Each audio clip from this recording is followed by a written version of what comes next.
সবাই ভালো আছো? জি আলহামদুলিল্লাহ আমি ভালো আছি। তবে একটু ঠান্ডার দিন, ঠান্ডা লাগছে অবশ্য। তো সবার কি পড়াশোনা চলছে? সবাই বাসা থেকে আসছো? দিনকাল যাচ্ছে ভালো? কোনো সমস্যা আছে? পড়াশোনার সমস্যা আছে? পরীক্ষা কবে? ২৮ তারিখ থেকে পরীক্ষা। ২৮ তারিখ থেকে তোমাদের লাইফের ক্লাস নবম শ্রেণীটা শেষ। তাই তো? ২৭ তারিখ থেকে নবম শ্রেণী শেষ। তারপরে তোমরা উঠতেছো ক্লাস 10। ক্লাস 10 এ উঠে তোমরা এখন পাবা ওই আগের যে কারিকুলাম ফিজিক্স, কেমিস্ট্রি, বায়োলজি বই। তাই না? ওই নিয়ে তোমাদের আবার পড়াশোনা করতে হবে। তো যাই হোক আজকে আমরা ক্লাসে কি আলোচনা করতে চেয়েছিলাম? চতুর্থ অধ্যায় পদার্থের অবস্থা। এটা আলোচনা করার কথা আজকে। আচ্ছা বসো। তোমাদের বিজ্ঞান বই। কি বই? বিজ্ঞান বই। তোমাদের বই কিন্তু একটাই। আগে যখন ক্লাস 9 এ বাচ্চা-কাচ্চা উঠেছে তখন তাদের 3টা বই ছিল। একটা পদার্থ, একটা রসায়ন, একটা জীববিজ্ঞান। এই 3টে মিলে একটা বই করেছে, নাম হচ্ছে বিজ্ঞান। আর এই বিজ্ঞান বইয়ে তোমাদের 4 নম্বর অধ্যায়ের প্রবলেম। 4 নম্বর অধ্যায়ের নাম হচ্ছে পদার্থের অবস্থা। কি নাম? পদার্থের অবস্থা। আচ্ছা, আজকে আমরা তাহলে এই অধ্যায়টা নিয়ে একটু আলোচনা করব। পদার্থের অবস্থা। অবস্থা, তাই না? পদার্থের অবস্থা, ঠিক আছে? তো এই 4 নম্বর অধ্যায়ের নাম হচ্ছে পদার্থের অবস্থা। এখানে দুইটি কথা আছে। কয়টি কথা আছে? দুইটি কথা। এক নম্বর পদার্থ, 2 নম্বর অবস্থা। পদার্থ কাকে বলে আমরা সকলে জানি না? জানি। বলো দেখি একজন। স্ট্যান্ড আপ বলো, যে কোনো একজন। Good, thank you so much. বসো। যার ভর আছে, জায়গা দখল করে, বল প্রয়োগে বাধার সৃষ্টি হয়, তাকে আমরা পদার্থ বলে থাকি। তার মানে পদার্থ হতে হলে কি কি থাকতে হবে? ভর থাকতে হবে। ওজন কিন্তু না।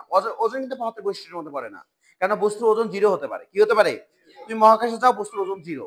তুমি পৃথিবীর কেন্দ্রে যাও, বস্তুর ওজন 0। সো ওজন এক জিনিস, ভর আরেক জিনিস। আমরা সায়েন্স নিয়ে পড়াশোনা করতেছি। সো আমাদেরকে একটা তারতম্য বুঝতে হবে। ওজন কি, ভর কি। ওজন হচ্ছে যে একটা বস্তুকে পৃথিবী যে হার নিজের দিকে টানে, ডব্লিউ, যাকে ডব্লিউ দ্বারা প্রকাশ করে, ডব্লিউ ইকুয়াল টু এমজি, বস্তুর ভরের সাথে অভিকর্ষ ত্বরণ গুণ করলে যে পাওয়া যায় সেটা হচ্ছে বস্তুর ওজন। সেটা বস্তু কি? ওজন। আর ভর কাকে বলে? ভর হচ্ছে একটি বস্তুতে উপস্থিত পদার্থের মোট পরিমাণকেই ভর বলে। একটি বস্তুতে উপস্থিত পদার্থের মোট পরিমাণকে ভর বলে। একে এম দ্বারা প্রকাশ করা হয়। এম এর একক হচ্ছে কেজি। এর একক কি? আর ওজনের একক হচ্ছে নিউটন। ওজনের একক নিউটন। তুমি পৃথিবীর যে কোনো প্রান্তে যাও না কেন, তোমার ওজনের কোনো তারতম্য হলেও তোমার ভরের কোনো তারতম্য হবে না। ভর একটা ধ্রুব জিনিস। তার মানে ভর এবং ওজন কি এক জিনিস? ভর এক জিনিস, ওজন আলাদা জিনিস। সো পদার্থের সংজ্ঞায় বলা হচ্ছে যার ভর আছে। কি আছে? জায়গা দখল করে। কি করে? অবশ্যই জায়গা দখল করতে হবে। এবং বল যখন প্রয়োগ করবো তখন সেটা বাধা দেবে। কি দেবে?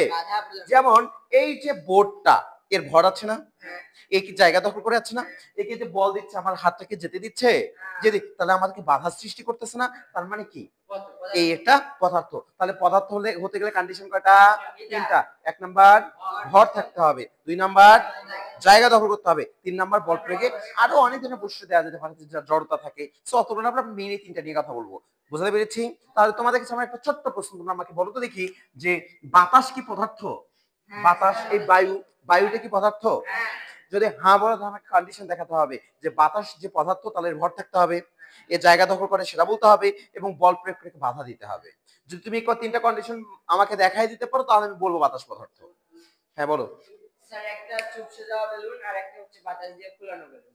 এটা স্যার দুইজনের ভর আলাদা। চুপসে যাওয়া বেলুনের ভর নেই। গুড, তাহলে বুঝলাম বাতাসের ভর আছে। জায়গা দখল করার হিসাব? স্যার বেলুনের ভিতর যেটুকু পরিমাণ জায়গা দখল করছে।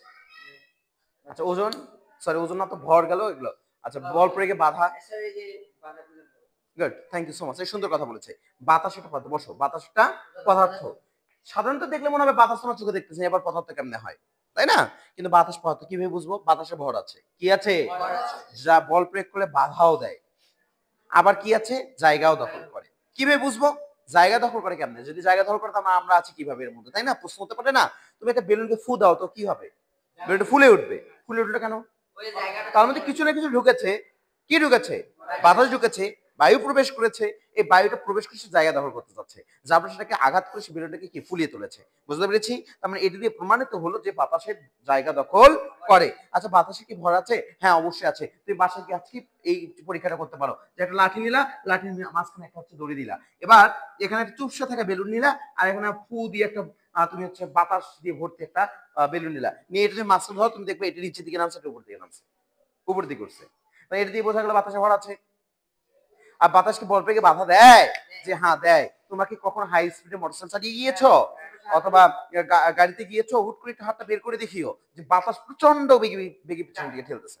তবে এই কাজ আবার করিও না, বাসে উঠে পিছন থেকে হাত বাড়াই দিলে কিন্তু প্রবলেম।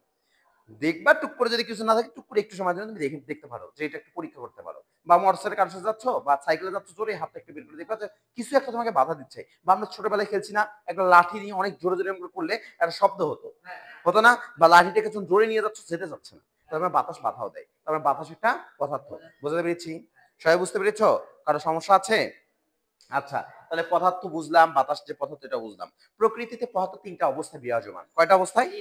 একটা কঠিন, একটা তরল, একটা গ্যাসীয়। তাহলে পদার্থ কয়টা অবস্থায় বিরাজমান? তিনটা, কঠিন, তরল আর গ্যাসীয়। এই তিনটে পদার্থ বাদে আর কোনো পদার্থ নাই। তবে বিজ্ঞান আর একটা উদ্বৃত্ত পদার্থের নাম বলেছে চতুর্থ অবস্থা, যাকে প্লাজমা বলা হয়। এই পদার্থের অতিরিক্ত অবস্থা, কিন্তু আমরা বলবো পদার্থের অবস্থা কয়টি? 1 নাম্বার, 2 নাম্বার, 3 নাম্বার। এই তিনটি পদার্থকে তিনটে ভাগ করা হয়েছে, কঠিন, তরল আর হচ্ছে গ্যাসীয়। 1 নাম্বার আসো, কঠিন পদার্থ কোনটা? কঠিন। আমরা সকলে জানি প্রতিটি পদার্থ ক্ষুদ্র ক্ষুদ্র কণার সমন্বয়ে গঠিত। আমার হাতে যে মার্কারটা দেখতেছে, মার্কারটা ক্ষুদ্র ক্ষুদ্র কণার সমন্বয়ে গঠিত। কথা ঠিক কিনা? কঠিন পদার্থ যে সকল পদার্থের মধ্যকার কণাগুলোর আন্তঃআণবিক আকর্ষণ বল অনেক বেশি এবং আন্তঃআণবিক দূরত্ব অনেক কম, সেসব পদার্থকে কঠিন পদার্থ বলা হয়। এখানে নতুন কথা বলেছে, আন্তঃআণবিক। আন্ত মানে নিজের, আণবিক মানে অণুগুলোর। যে সকল পদার্থের মধ্যকার কণাগুলোর আন্তঃআণবিক আকর্ষণ, একটা সাথে একটা আকর্ষণ অনেক বেশি। আর আকর্ষণ কখন বেশি হবে? যখন দূরত্ব কমবে। দুইটা চুম্বকের মধ্যে দূরত্ব যত কমে, আকর্ষণ তত বাড়ে। যে সকল পদার্থের কণাগুলোর মধ্যকার আন্তঃআণবিক আকর্ষণ বল অনেক বেশি, দূরত্ব অনেক কম, সেসব পদার্থকে কঠিন পদার্থ বলা হয়। বুঝতে পেরেছো? এটা বুঝতে হবে। কি করতে হবে? অবশ্যই মুখস্থের বিষয় নয়। মুখস্থ করবা তো ধরা খাবা, মুখস্থ করবা তো ধরা খাবা। তুমি বোঝো, তুমি তুমি সিম্পলি ভাবো না কেন যে কঠিন পদার্থ কণাগুলো একটা সাথে খুব কাছাকাছি থাকে। নিজের ভাষায় বলবা, এমনিভাবে বললাম এভাবে বলতে হবে এমন কথা নয়। বললা যে যে পদার্থগুলো ক্ষুদ্র ক্ষুদ্র কণা সংগঠিত, যে পদার্থের মধ্যে একটা কণা আর একটা কণার সাথে কাছাকাছি থাকে আর আকর্ষণ জোরালো, তাই কঠিন পদার্থ বলা হয়। ওকে ফাইন, এটা হয়ে যাবে। বুঝতে পেরেছো? 2 নাম্বার আসো, তরল পদার্থ। 2 নাম্বার কি? তরল। তরল পদার্থ কাকে বলে? যে সকল পদার্থের কণাগুলোর মধ্যকার আন্তঃআণবিক আকর্ষণ কঠিনের থেকে কম, দূরত্ব কঠিনের থেকে একটু বেশি, সে সকল পদার্থকে আমরা তরল পদার্থ বলবো। এই যে এরকম একটু একটু দূরে দূরে থাকবে। ওকে, বুঝতে পেরেছো?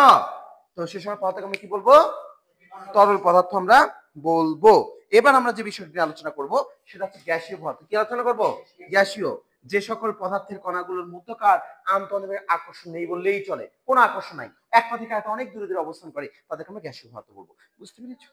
কারো অসুবিধা আছে? এখানে আরেকটা কথা জানিয়ে দেই, কঠিন পদার্থ চাপে কোনো প্রভাব নাই। চাপ দিলে কঠিন পদার্থের কোনো কিছু হয় না। তরল পদার্থ চাপে স্বল্প মাত্রায় সংকোচন হতে পারে, যেটা মাঝখানে একটু ফাঁকা আছে, চাপ দিলে এটা অল্প মাত্রায় সংকুচিত হতে পারে। আর গ্যাসীয় পদার্থ অনেক বেশি মাত্রায় সংকুচিত হতে পারে। এলপিজি, লিকুইড পেট্রোলিয়াম গ্যাস আমরা নিয়েছি না, ওই গ্যাস, দেখো গ্যাস আবার লিকুইড। এলপিজি নাম কি, মানে পূর্ণরূপ কি? Liquid petroleum gas. Petroleum gas, gas তো গ্যাস, তাকে আবার লিকুইড করছে কিভাবে? চাপ দিয়ে। কঠিনকে চাপ দিলে, তরলকে চাপ দিলে কি হবে? সরি, গ্যাসীয়কে চাপ দিলে কি হবে? তরল। তরলকে চাপ দিলে আবার কঠিন হয়ে যাবে। বুঝতে পেরেছো? তাহলে আমি ইতোমধ্যে তোমাকে শেখালাম পদার্থ। পদার্থ 3 প্রকার, কঠিন, তরল, গ্যাসীয়। কোনটা কাকে বলে, কোনটাতে চাপের প্রভাব প্রযোজ্য, কোনটাতে প্রযোজ্য নয়, আমরা এই কয়টা বিষয় নিয়ে আলোচনা করেছি। কথা ঠিক কিনা? সবাই এই পর্যন্ত ক্লিয়ার? এবার আমরা যে বিষয়টা আলোচনা করবো হচ্ছে ব্যাপন। তোমাদের কিন্তু 4 নম্বর অধ্যায় নিয়ে আজকে আলোচনা করছি। এবার শিখবো আমরা ব্যাপন। কি শিখবো? এখানে যদি কোনো একটা সেন্টের বোতল রাখা যায়, মুখটা খুলে তার মৌবগন্ধ চতুর্দিকে ভরে যাবে। কথা ঠিক কিনা? এই প্রক্রিয়ার নামই ব্যাপন। অথবা তোমরা দেখেছো ঘূর্ণিঝড়ের সময় প্রচন্ড বেগে বাতাস আসতেছে, এটাও ব্যাপন প্রক্রিয়া। এটাও কি প্রক্রিয়া? কিভাবে এই প্রক্রিয়াটা ব্যাপন হয়? তুমি দেখো, কোন স্থানে যে নিম্নচাপের সৃষ্টি হয়, কি হয়? আমরা মাঝে মাঝে শুনি যে এই স্থানে নিম্নচাপের সৃষ্টি হচ্ছে। আচ্ছা, নিম্নচাপ জিনিসটা কি? নিম্নচাপ হচ্ছে যে স্থানে জলীয় বাষ্পের পরিমাণ বেড়ে যায়। যে স্থানে, ধরো এই জায়গাটা একটু একটু ছোট জায়গা মিলে হয় না, অনেক বড় জায়গা মিলে হয়। ধরো গ্রীষ্মে প্রচন্ড রোদে, অনেক বেশি রোদ, তোমার হচ্ছে পানি সমূহ কি হয়েছে? বাষ্পে পরিণত হয়ে গিয়েছে, গিয়ে ওখানে বায়ুর সাথে কি মিশে গেছে? পানি মিশে গেছে। আচ্ছা, বায়ুর সাথে পানি মিশে গেলে বায়ুটা হালকা হয়ে যাবে না? হালকা হবে না? অনেকে মনে করতে পরে যে গাঢ় হয়ে যায়। আচ্ছা, 1 গ্লাস পানি, হাফ গ্লাস পানিতে 1 মুঠো চিনি ছিল, তুমি আরো পানি দিয়েছো, পরে দ্রবণটা হালকা হবে না গাঢ় হবে? আরো হালকা হবে না? তাহলে বায়ু আগে ঘন ছিল, তার সাথে আবার পানি মিক্সড হচ্ছে, তাহলে বায়ু আর কি হয়ে যাচ্ছে? হালকা হয়ে যাচ্ছে। আচ্ছা, বায়ু যখন হালকা হয়ে গেছে, এই প্রক্রিয়াটা নিম্নচাপ। এটা কি? আচ্ছা, এই যে নিম্নচাপ সৃষ্টি হচ্ছে এই জায়গাতে, আশপাশে কি নিম্নচাপ হয়েছে? ওদিকে বায়ুটা প্রচন্ড বেশি আছে, তো আশপাশ থেকে প্রচন্ড বেগে বায়ুগুলো আসতে থাকে, প্রচন্ড বেগে, বলে না 180 কিলোমিটার বেগে বাতাস বয়ে যাচ্ছে, ঘূর্ণিঝড়, বিশাল ঘূর্ণিঝড়, গাছপালা থাকলে সবকিছু ভেঙে চুরে নিয়ে যাচ্ছে। কেন যাচ্ছে?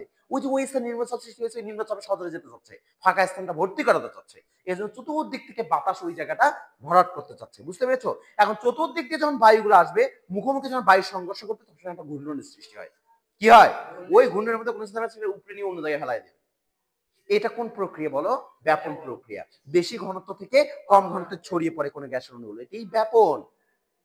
অথবা কঠিন তরল এবং গ্যাসীয় বস্তুর স্বতঃস্ফূর্ত সমভাবে পরিব্যাপ্ত হওয়ার প্রক্রিয়াকেই ব্যাপন বলে। As you wish.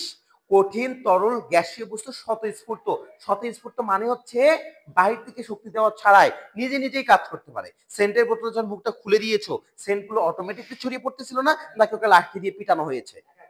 একা একা কাজ করেছে এবং সমভাবে কি চতুর্দিকে সমান, সে কি উত্তর দিকে বেশি যায়, দক্ষিণ দিকে কম যায়? সে চতুর্দিকে সমান হারে ছড়িয়ে পড়ে, এই প্রক্রিয়ার নামই ব্যাপন। বুঝতে পেরেছি? এবার নিঃসরণ কি শিখবো? নিঃসরণ। ব্যাপন নিঃসরণ প্রক্রিয়াটা, প্রসেসটা একই, জাস্ট একটু পার্থক্য। নিঃসরণ সরু ছিদ্রপথ দিয়ে ঘটবে। কি দিয়ে ঘটবে? সরু ছিদ্রপথ দিয়ে ঘটবে। এই বেলুনটাকে যদি আমি ফুটা করে দেই, ছিদ্র করে দেই, ছিদ্র করে দিয়ে ফুটে যাবে। কিন্তু একটা কোস্টেপ লাগাই দিয়ে তার উপর ছিদ্র করলে কি হবে? ওই ছিদ্র দিয়ে বাতাসগুলো বের হবে। তাহলে সরু ছিদ্রপথে কোন গ্যাসের অণুগুলো বেশি চাপ থেকে কম চাপের দিকে সজোরে বেরিয়ে আসার প্রক্রিয়াকে নিঃসরণ বলা হয়। সরু ছিদ্রপথে ঘটলে নিঃসরণ, আর বেশি থেকে কমের দিকে ঘটলে নাম হচ্ছে ব্যাপন। বুঝতে পেরেছি? ব্যাপন নিঃসরণ ক্লিয়ার? এখন ব্যাপন নিঃসরণ থেকে যদি তোমাকে প্রশ্ন করা হয় যে বডি স্প্রেতে ব্যাপন নিঃসরণ মধ্যে কোনটা আগে ঘটে, কেন ঘটে? আগে সরু ছিদ্রপথ দিয়ে বেরোচ্ছে, কথা ঠিক কিনা? তাহলে আগে নিঃসরণ, তারপর ব্যাপন। যদি বলা হয় যে একটি কাঁঠাল এক জায়গায় রেখে দেওয়া হয়েছিল, কিছুদিন পর কাঁঠালে মৌমৌ গন্ধ চতুর্দিকে ভরে গিয়েছে, ওই কাঁঠালের চতুর্দিকে গন্ধ ছড়িয়ে পড়ার প্রক্রিয়া ব্যাখ্যা করো। ঠিক আছে? এবং কাঁঠাল গন্ধ ছড়িয়ে পড়ার ক্ষেত্রে আগে ব্যাপন ঘটেছে, নিঃসরণ ঘটেছে? আগে নিঃসরণ ঘটেছে। নিঃসরণ কি ঘটেছে? নিঃসরণ। কেন? কারণ ওই সরু ছিদ্র দিয়ে গ্যাসের অণুগুলো বের হয়েছে, তারপর চতুর্দিকে ছড়িয়ে পড়েছে। তোমরা বুঝতে পেরেছো? আজকে চতুর্থ অধ্যায়, তোমাদের বিজ্ঞানের চতুর্থ অধ্যায় পদার্থের অবস্থা। এই পদার্থের অবস্থার মধ্যে আমি আলোচনা করে তোমাকে দিলাম পদার্থ কাকে বলে, পদার্থের বৈশিষ্ট্য, নাকি বৈশিষ্ট্যগুলো তো ওখান থেকে আসতেছে, ভর আছে, জায়গা দখল করে, বল প্রয়োগে বাধা আছে, এগুলোই তার বৈশিষ্ট্য। তারপর আমরা শিখলাম পদার্থ তিন প্রকার, কঠিন, তরল, গ্যাসীয়। এই কঠিন পদার্থ কাকে বলে, তরল পদার্থ কাকে বলে, গ্যাসীয় পদার্থ কাকে বলে, এই সম্পর্কে আমরা বুঝলাম। এবং কোন পদার্থে কোনটাতে চাপের প্রযোজ্য আছে, কোনটাতে চাপের প্রযোজ্য নাই, এই বিষয়টা আমরা জানলাম। তারপরে আমি আলোচনা করে দিলাম তোমাদেরকে, সেটা হচ্ছে কি বলো? ব্যাপন। কি আলোচনা করছি? ব্যাপন। তারপরে আলোচনা করলাম নিঃসরণ, এবং আমরা আলোচনা করলাম যে ব্যাপন নিঃসরণের মধ্যে বডি স্পেক্ট্রামটা আগে ঘটে, কেন ঘটে, এই সম্পর্কে আমরা আলোকপাত করেছি। সবাই ক্লিয়ার? সবাই ক্লিয়ার? এই লেকচার পর্যন্ত আর কারো কোনো সমস্যা আছে? সবাই বুঝতে পেরেছো? কি সমস্যা?